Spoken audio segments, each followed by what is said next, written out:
Good morning to all of you. Magandang umaga sa inyo lahat.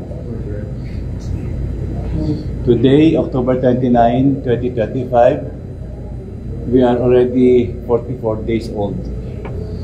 We will be submitting our interim report and recommendation to the Office of the Ombudsman on the alleged involvement of several incumbent and former members of the House of Representatives and the Senate in obtaining bribes or unwarranted monetary benefits from flood control project contractors.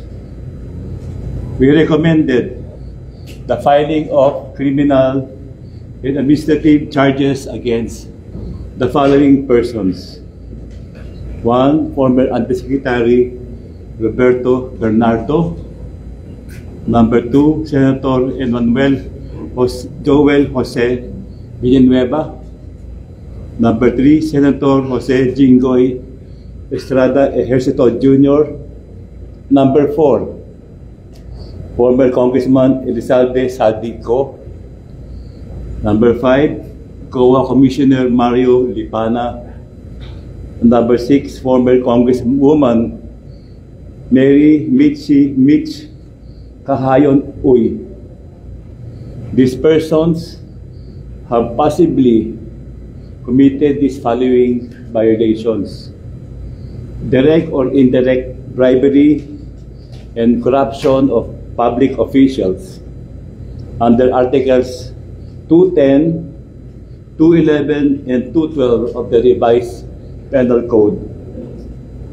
Corruption of public officers under Section 3B and 3E of the Public Act 3019.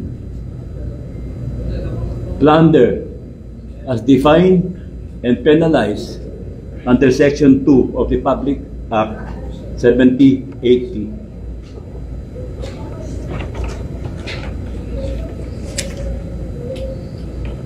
Based on the testimonies and narrations of the witnesses, the scheme starts from the proponent, who is either a member of the Senate or of the House of Representatives, who will inform Engineer Alcantara that he or she has a budget allocated for infrastructure projects. Additionally, the scheme shall always involve flood control projects, because the kickback is 25 to 30% and is higher than the kickback from other projects, which is only at 10%. From here, Engineer Alcantara will direct Engineer Hernandez to make a list of projects based on the budget that the proponent has. The list is then given to Juan Carlo Rivera, who will then transmit it either to the regional office in Bulacan or to the proponent itself. If the list was forwarded to the DPWH Regional Director, it will be included in the National Expenditure Program, or what we call NEP-NEP.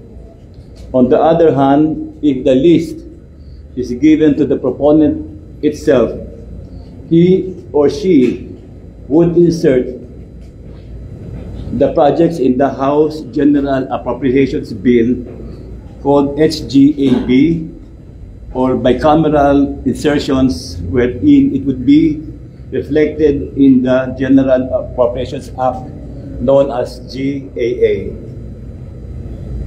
Once the projects were reflected in the NEP or GAA, Rivera will make a summary of the projects, while Engineer Alcantara would then choose the contractors who would then implement the project.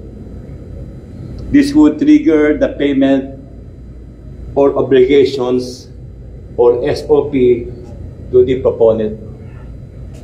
An advance payment of 10% of the budget allocation when the NEP is released, while the remaining 15% would be paid off to the proponent when the GAA is passed.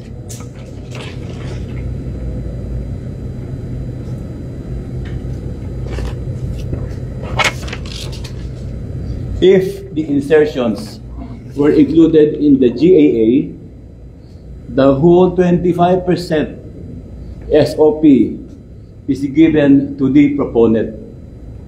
This 25% payoff is advanced by the contractors to ensure that the project will be awarded to them. Their testimonies and affidavits named above mentioned government officials or former government officials as primarily involved with these violations. With this filing, we remain true to our commitment to the Filipino people. No one will be spared in this fight against corruption. Politicians and government officials will be investigated and charged by credible evidence. Those found responsible will face the consequences and held accountable under the rule of law. To aspiring criminals, crime will not and does not pay. We will continue to investigate, follow the evidence, pursue charges to the very last man involved. Justice will not be delayed this time. This is our promise to our countrymen. Thank you and good morning.